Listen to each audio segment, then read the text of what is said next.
This fencing. Here's the fencing problem. Going to give you a couple tips on this one. So basically, the situation is this: we've got a farmer or some guy who wants to do a fencing project around his barn. So he's got 120 feet available.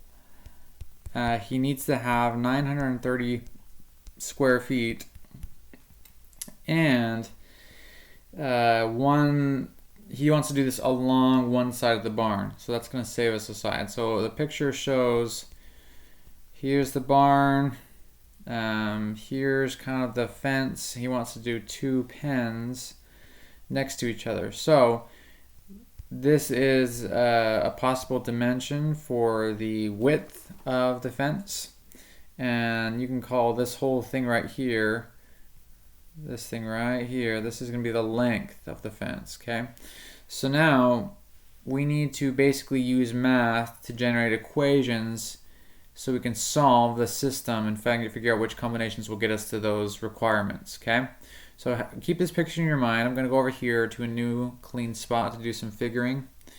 So basically, you know that length times width gives you area. So we know that that needs to get us 930 square feet. We also know, looking back at the picture, we're only going to need to use a couple different lengths to generate that 120 feet of fence he needs. We're going to need to use this length, this length, this length, and this length. We don't really need this length up here because that's part of the barn, which we don't need fencing for. So we need three pieces that are the same width, namely X, or W if you want to use the width instead, and we need a length of fence. Okay, so going back over to our workspace, we're going to say 3 of our widths plus 1 of our length have to equal 120. Okay, so now we've got a system of equations, we've got 2 variables to solve for, we're good to go. Now, first thing that I want to do is pick an equation to solve a variable for. So let's say this L looks pretty easy to isolate just by moving this 3W to the other side. Okay, so that leaves us with L is equal to 120 minus 3W. Okay, now we're going to take this L right here, this expression that we just got, we're going to plug that in every place where we see L right here. Okay, so this top equation is now going to become 120 minus 3W times W is equal to 930. So that's just a simple substitution. And now you can see we've got one equation with just one variable to solve for. So piece of cake.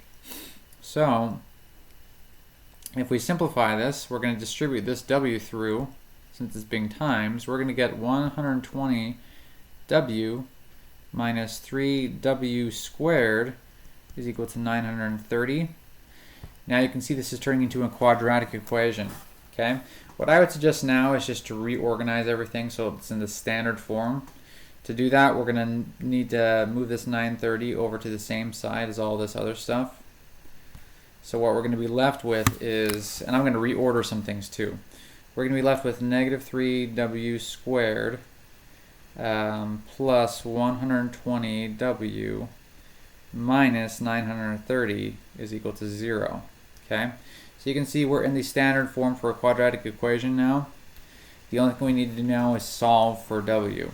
Now, because the problem text gave you a hint that it's going to be a decimal, that should be a big hint to you that you need to use the quadratic formula, which, if you don't remember that, if we're trying to solve for W, that's equal to negative b plus or minus the square root of b squared minus 4ac all over 2a. Now those letters, once again, if you don't remember, those letters come from the coefficients. So this guy would be a, this guy would be b, and this guy would be c. Okay, so let's go ahead and start some figuring.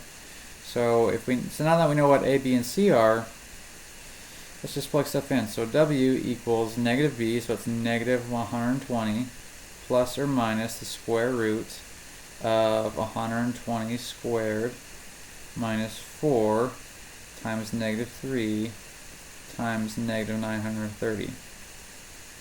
Okay? And that's all over 2 times negative 3. Okay? So basically, I don't want to carry this out to the very end because I don't want to just give you the answer. But you'll notice they gave you in the problem one of your solutions. You need to find the other solution. Now remember, the reason there are two solutions is because of this positive and negative right here. So once you figure out what's under this nasty radical, just add or subtract that from 120, put the result under or over our denominator, and then go the other route. So if you do the 120 plus what's under the root, the next time you're going to do the negative 120 minus what's under the root. In both ways, you're going to get a different answer. Then what you need to do after that, once you figure out what W is, you can simply go back to the top and plug in whatever you got for W back into one of your original equations right here and get what L is. Okay? I hope that helps. Good luck.